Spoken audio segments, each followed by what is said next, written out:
عام طور پر ہم سب کو یہی سکھایا جاتا ہے کہ مشکل وقت میں نا دوست ہی سب سے بڑا سہارا ہوتے ہیں۔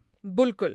لیکن آج ہم جس تفصیلی گفتگو کا آغاز کر رہے ہیں، جو دی عبداللہ پیراڈاکس نامی چینل کے ایک بڑے حیران کن موضوع پر ہے، تو وہ خیالات ہمیں بتاتے ہیں کہ ہماری بربادی کا خطرہ دشمنوں سے نہیں ہے، مطلب ہمارے سب سے قریبی دوستوں سے ہوتا ہے۔ جی ہاں، یہ ایک بہت کڑوا سچ ہے۔ ہاں، اور ہم نے پچھلی مرتبہ بھی بات کی تھی کہ کبھی اپنے بڑوں سے آگے نکلنے کی کوشش نہ کریں، لیکن آج کا یہ جو موضوع ہے نا، یہ انسانی نفسیات کی اس سے بھی گہری اور تاریک پرت کو کھولتا ہے۔ صحیح کہہ رہے ہیں آپ، کیونکہ طاقت اور بقا کے اس کھیل میں دوستوں پر جو ہم اندھا اعتماد کرتے ہیں وہ دراصل ایک بہت بڑی اور جان لیوا غلطی ثابت ہو سکتا ہے۔ میں تو یہ سمجھتی ہوں کہ یہ ایک بہت عام فہمی ہے۔ تو کیا ہم اسے ایسے سمجھیں، مطلب اگر اسے شطرنج کی بساط پر رکھ کر دیکھیں تو کیا ہمارے قریبی دوست ان مہروں کی طرح ہیں جو بادشاہ کے اتنے قریب ہوتے ہیں کہ بغاوت کی صورت میں دفاع کا کوئی راستہ ہی نہیں بچتا؟ جی بالکل، قربت کا سب سے بڑا نقصان ہی یہی ہے۔ وہ آپ کی ہر کمزوری، ہر خامی اور ہر راز سے واقف ہوتے ہیں۔ اور کیا ہمارا جذباتی لگاؤ ہماری فیصلہ سازی کو مکمل طور پر اندھا کر دیتا ہے اس معاملے میں؟ 100%۔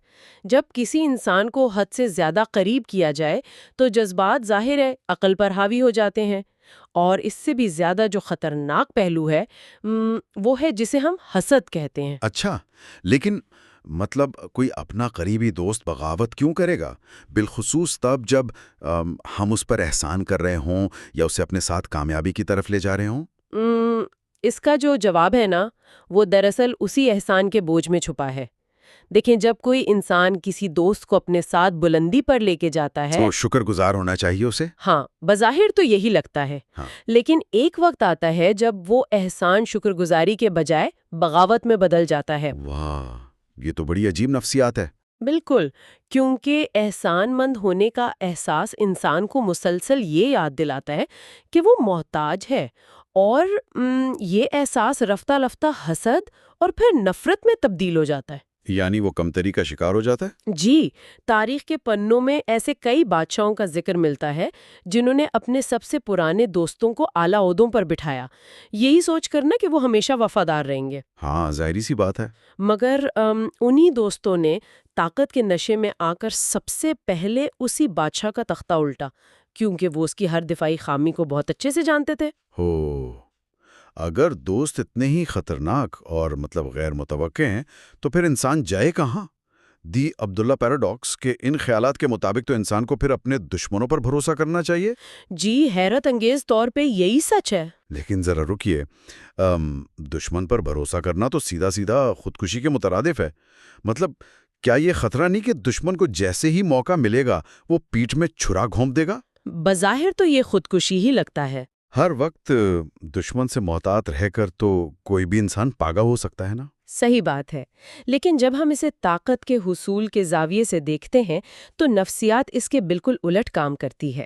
اچھا، وہ کیسے؟ میں بتاتی ہوں۔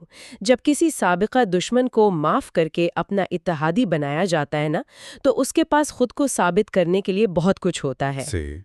اسے بخوبی معلوم ہے کہ اس کی وفاداری پر شک کیا جا رہا ہے۔ بالکل، اور اسی دباؤ کی وجہ سے وہ اپنا اعتماد جیتنے کے لیے ایک عام دوست کی نسبت دگنی محنت کرتا ہے۔ یعنی دشمن کو پتا ہوتا ہے کہ اس کی پوزیشن کمزور ہے، اس لیے وہ وفاداری کا ثبوت دینے کے لیے اپنی پوری جان لڑا دے گا۔ جی ہاں، بالکل ایسا ہی ہے۔ اور دوسری طرف، کیا دشمن کی موجودگی ہماری زندگی میں ایک بیداری کے پیغام یا خطرے کی گھنٹی کا کام بھی کرتی ہے، جو ہمیں کبھی سست یا غفلت کا شکار نہیں ہونے دیتی؟ ہاں، یہ ایک بہت اہم نکتہ ہے۔ دشمن کا نہ ہونا دراصل کوئی خوش قسمتی نہیں ہے، بلکہ اس بات کی علامت ہے کہ ابھی تک ترقی کا کوئی بڑا اور اہم راستہ نہیں ملا۔ واہ، مطلب وہ ہمیں ہمارے کمفرٹ زون سے باہر نکالتے ہیں۔ 100%۔ دشمن انسان کو کبھی آرام دہ خول میں رہنے نہیں دیتے، وہ ہر خامی پر نظر رکھتے ہیں، اور اسی دباؤ کے نتیجے میں انسان کو اپنی صلاحیتوں کو مسلسل نکھارنا پڑتا ہے۔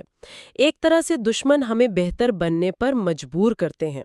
تو اس ساری تفصیلی گفتگو اور طاقت کے اس کھیل کا نچوڑ یہ نکلا کہ ایک وفادار دشمن ایک بے وفا دوست سے 1000 گنا بہتر ہے۔ بالکل، جذبات کو ایک طرف رکھ کر حقیقت پسندی سے فیصلے کرنے کی اشد ضرورت ہے۔ صحیح کہا آپ نے، لیکن اب جب ہم اس موضوع کو سمیٹتے ہیں نا تو ذہن میں ایک بہت گہرا سوال ابھرتا ہے۔ جی، وہ کیا؟ وہ یہ کہ اگر دشمن واقعی ہماری صلاحیتوں کو اس قدر نکھارتے ہیں اور ہمیں چوکنا رکھتے ہیں تو کیا ہماری یہ جو مسلسل خواہش ہوتی ہے کہ زندگی میں ہر وقت امن رہے، کوئی تصادم نہ ہو اور سب ہمارے دوست رہیں۔ جی بالکل، کیا یہ خواہش دراصل ہماری سب سے بڑی کمزوری تو نہیں بن رہی؟ کیا ہم اپنے دشمنوں کے بغیر واقعی کبھی اپنی بہترین صلاحیتوں کے عروج تک پہنچ بھی سکتے ہیں؟